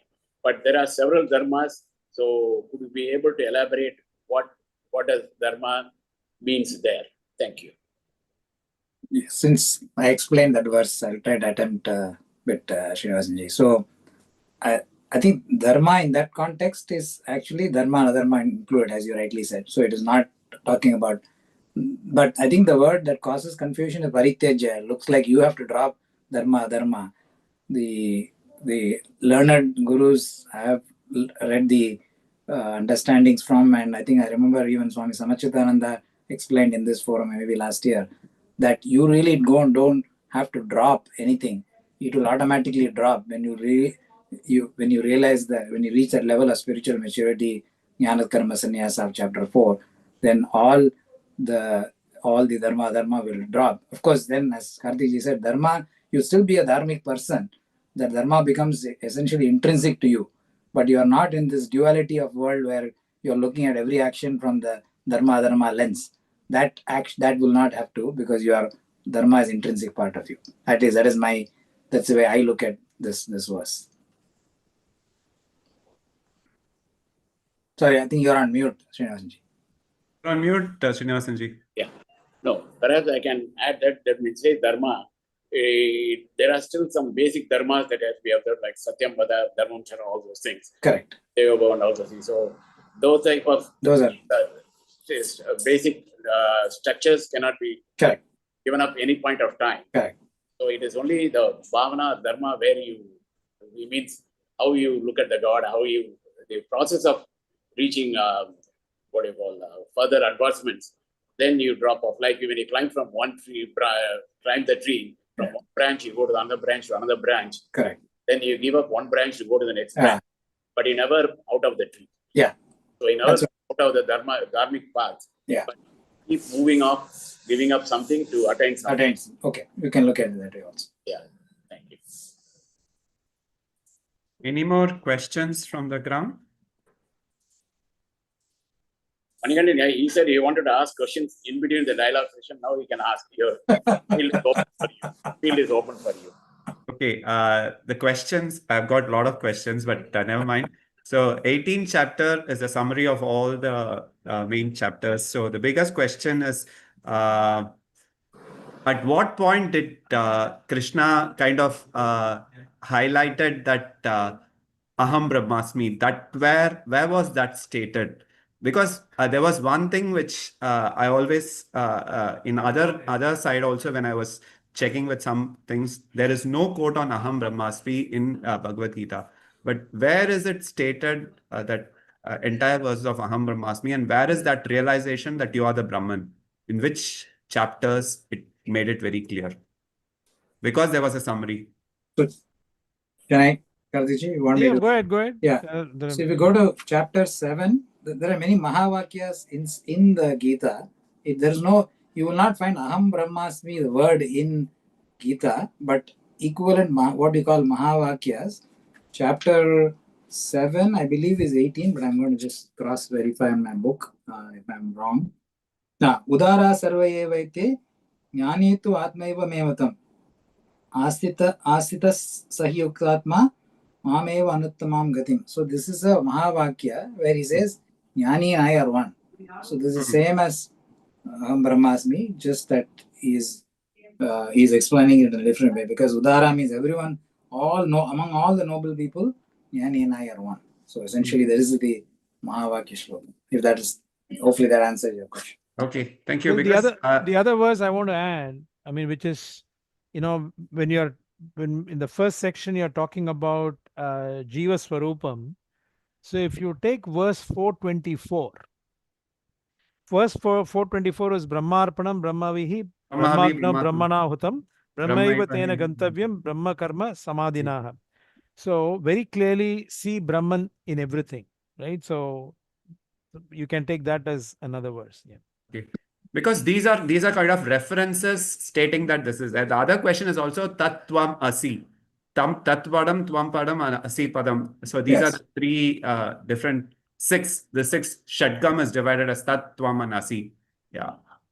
I can add to this is that chapter 2, when Bhagavan describes the Atma Swarupam, that he says Atma is indestructible and everything, it just changes a cloth like a body and everything.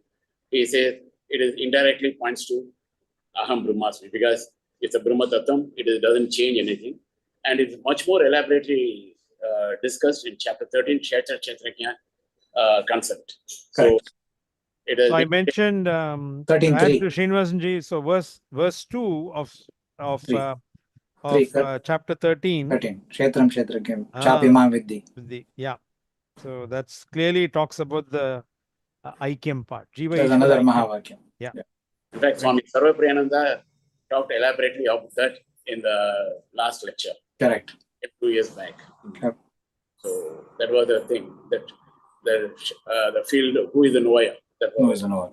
So Manikandanji, you can refer to that also. It's Yep. I've still started the journey, so I will still long way to go. No, that doesn't matter, but you can listen to this. But Sarva Priyana is very, very simple and very easy to go on handling things. So it is available in Gita Jayanti YouTube channel. Time permitting, anytime you can listen to it in installments. No problem. All right. Thank you. If there aren't any question, can we go ahead and do the closing prayers? Or somebody not even the question, if they want to say something about the speakers or something about that, they can also come online and speak here.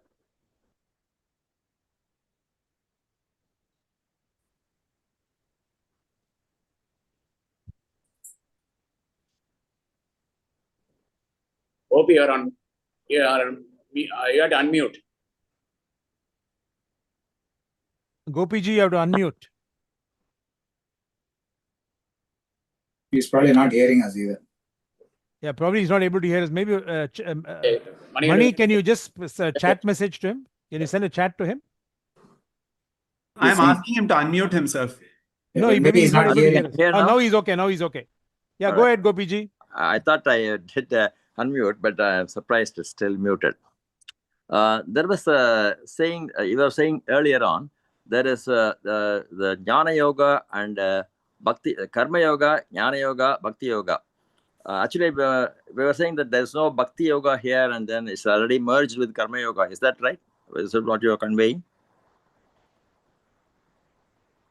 Krishnanji, you want to take that? Yeah. Yeah. So I said Bhakti Yoga as an independent yoga, according to classic definition of Swami Paramarthananda, this lineage is not a yoga by itself. It's not a sadhana by itself, but Bhakti is in and through Karma Yoga, Upasana Yoga, and Jnana Yoga. So Bhakti is still important, but Yeah.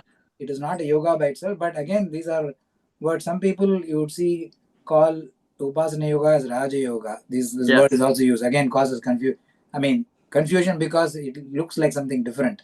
Yeah, But- I'm going to comment on that. Yes. If you look at Swami Vivekananda, he Yes. talks about 4 stages.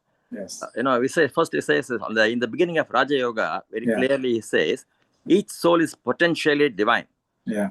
The goal is to manifest this The divine divine- within Correct. by controlling nature, and do this by work or worship or psychic control or philosophy. By one or more, all of these, and be free. This is the whole of religion.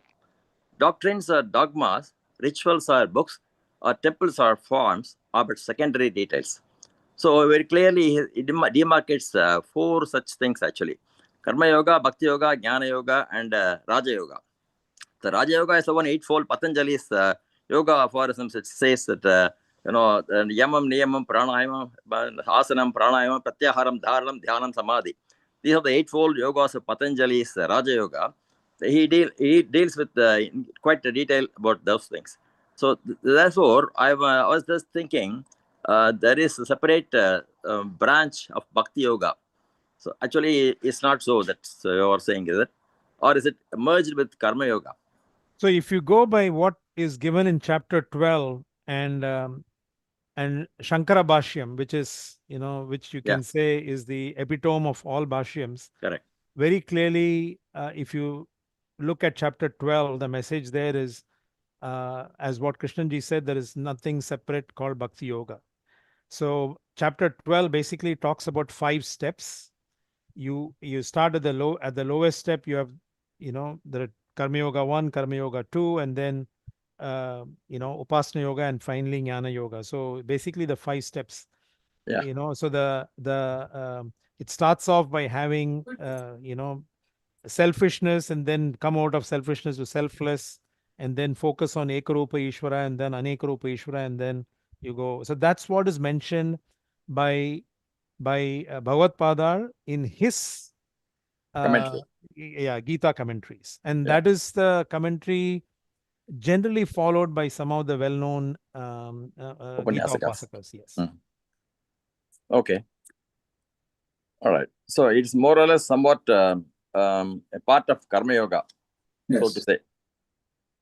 Is Yeah. that what you are saying, right? Well, I think just to expand on what Krishnanji said, because once you have, the 10th and 11th chapter imbibed into us, seeing God in everything, once you have that, and any action that you do, in Karma Yoga as a Ishvara Arpana Bhava, then there is nothing called, separate bhakti there, because anything that you do, you're, as a Karma Yogi, you're doing with bhakti. Correct. You're doing with devotion. Yeah, that's So why. anything you do on upasana, you're thinking of the Lord, automatic that happens. So Right. so that's the reason why they're saying that there is nothing separate sadhana called bhakti yoga. That's the reason why he said that. Yeah, okay. Got it. And the entire chapter 12, even though it's titled Bhakti Yoga, talks nothing but Karma Yoga 1, 2, Upasana Yoga 1, 2, Jnana Yoga. It's clearly, that means True. Bhakti Yoga is not a discipline, but it is important to understand the importance of Bhakti. All right. Thank you. I can add one more thing is that Bhakti Yoga is very much also needed, not as a separate process, but to prepare, like Karthikeyan said, but Ishvara Swarupa, Upasana and all. It prepares you for the basic, because there are a lot of steps, like I said that earlier on. So Bhakti brings you cultivates the mind into a proper discipline and everything. Because once you start doing something on a periodical routine method, then the mind is focused. Then once the mind is focused on an entity, then you start thinking about it further. Then your mind is more receptive to receive the ideas. Because when it's a confused state of mind, nothing is going to happen. Yeah. Bhakti Yoga prepares you, Bhakti rather, not Bhakti Yoga, I would say. Bhakti prepares. Bhakti. Helps you to prepare the mind to cultivate further and receive further knowledge, which ultimately goes. This is, of course, the root of Advaita philosophy.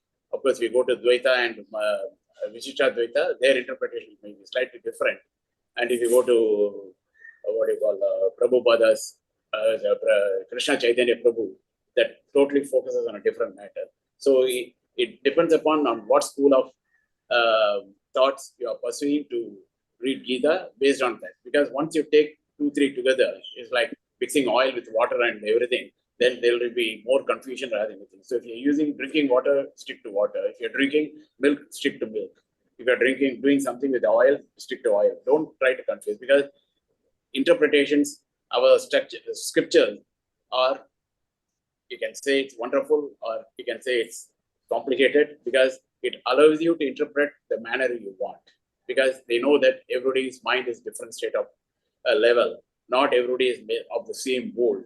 So it's like a ladder. There are people in various stages. So to prepare themselves for the next stage, our scriptures provide this kind of steps. So if you are looking through the glasses, look through the glasses. If you are looking through the red, if you look through the red, everything will be red glass. If you look through the blue glasses, everything blue.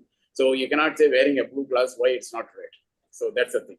So first, I think in my humble opinion, I'm not expert on this, pursue one path, one line of thought, like Advaita and everything. Then you go into the comparisons. Then the mind you will be more able to understand the differences and whatever it may be. But even when you come to Advaita's final stages of self-liberation, and also puja and other things will still be continued. I very much remember one parable quoted by Swami Suddhanandaji way back in 90s. We may use the pebbles to count the numbers as you start as a child. Because nowadays you got the numerical patterns, of course, it's pre-calculated days and all these things. So, but once you know how to count, you don't throw the pebbles off. You still keep it for your child to learn.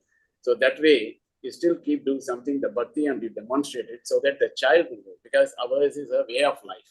You don't make them sit and teach them this is what you do, this is what you do. You do it, the children follow. So even if you're a self-liberated person, you still do some bhakti upasana, bhakti marga, and pujas and everything to convey that to the next generation so that they will come into the path and do it. So that way, you never give up the bhakti, even if you're self-liberated. You know the knowledge, you know everything. That's my 2 cents of bit.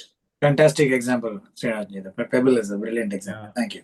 It's really, Even I think one thing which really struck is the rituals, you need to just continue doing your rituals so that your kids also can understand what it is. Because bhakti, that is the first step for you to realize, go to jnana, and then you get your ultimate knowledge. Yeah, true, that's true. quite Because fascinating.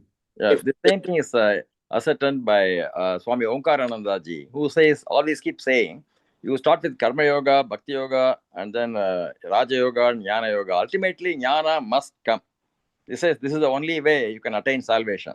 And that you don't have to worry about Jnana Yoga, is very so abstract, so very difficult to imagine, and then how to realize all those things. So to leave aside all those things. Just like what Krishna said, Sarvadharman Parityajya Mamekam Sharanam Raja. Ultimately, that's the thing. We have to get to his feet, and then the learning comes by itself.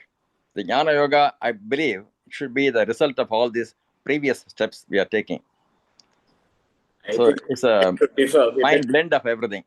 Sorry, Gopi, we beg to differ slightly different. That nothing happens by itself. It is not like a fruit falling from the tree. Effort is always required for everything, including going for the, getting the, what do you call it, Jnana Yoga also, by doing Mananam, Nididhyasanam, and all those things. Shravanam, Mananam, Nididhyasanam. So everything is effort process, not effortless. So, but the only thing is the process changes as you move on to from one stage to another stage. Maybe the speakers can correct me if I'm wrong. No, that's correct. I think you said it absolutely right. I think it's not the Jnanam. If Jnanam comes without effort, Arjuna would have gotten Well, it just Krishna- No, we're like not talking about Krishna. without effort. No, I mean, Everything the requires effort. No, So see, even the in other bhakti, you point, need effort. Yeah.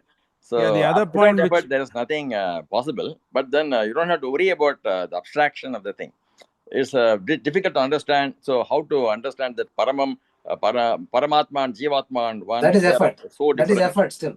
So this is the effort. That is So still effort. the effort is there. Of course. I'm not saying it'll the effort will bring out the result. Correct. The result is efforts already done for the 3 types of steps you are already taking. Correct. The 4th step will be Bhagavan's way to lead us towards that. But See- it is essential. I understand that. one There of is the no question reasons, about it. one of the things that reason why Karma Yoga is so much a focus, or Bhagavan says do your action, is the fact that if he could have just given the solution saying Jnana Yoga is the best thing and then close the chapter, so you wouldn't have had anything after 211. Correct. So the step-by-step procedure is a must. Yeah, so he says for an unprepared mind, Yeah. which is why Swami Vivekananda also said, and that's what I mentioned in my talk too, you got to do action. Yeah. You got to be, you have to be action oriented and then go through it's like, the knife doesn't get sharpened unless it goes through the grinding stone, right? So you have to go through the grind so that, it becomes sharp, so that it becomes effective, so that you Yeah, get yeah. the benefit. That's the whole idea. Yeah. Yes. I remember one more thing is that when you say Sarva Dharman Parityajya, people always quote. So you don't, what you can give up, what you have only you can give up. So you have to have practice Dharma and all those things, then only you can give up your attitude or whatever it is, whatever things. So first you must cultivate the Dharma in you, cultivate the Bhakti in you, cultivate all other things. That's a process. Then only you go to the Parityajya stage.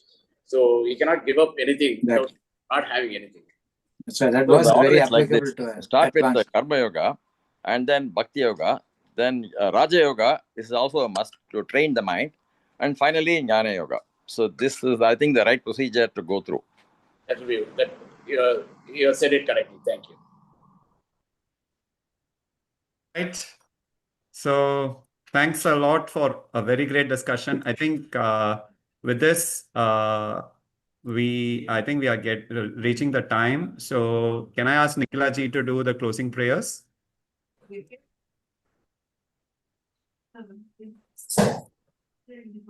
ॐ पूर्णमदः पूर्णमिदं पूर्णात् पूर्णमुदच्यते पूर्णस्य पूर्णमादाय पूर्णमेवावशिष्यते ॐ शान्तिः शान्तिः शान्तिः हरिः ॐ श्रीगुरुभ्यो नमः हरिः ॐ श्रीकृष्णार्पणमस्तु Yeah.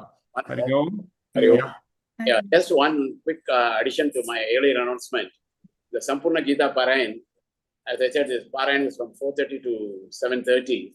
But being a working day, it's possible that people may not be able to join at 4:30. So do join the Parayan at any stage of going through anytime, because your participation is more important, your involvement is more important, and you'll derive satisfaction even if you happen to chant a few slokas on that day in the mass atmosphere. Thank you.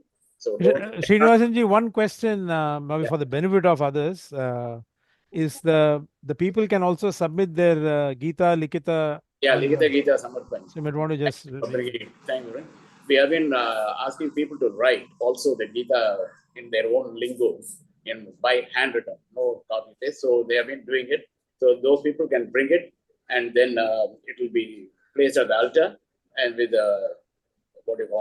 enriched by the vibration and the chanting of the devotees. Then it will be blessed by Lord Krishna also. People can take it back. So we have seen 30, 40, 50 books coming up every year. So please do write, because writing is also improves.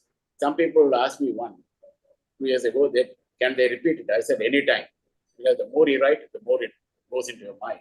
So it is not that submission is restricted to only once, anytime, any day. And I should also add one more thing, is that because of this, one other person I know, she has started writing the entire Bhagavatam by hand. She says, oh, wow. She says, I'm going to complete, they got a target of 2 years' time. So she says, I'm going to do that because of this. So writing is always brings the extra, Bhakti.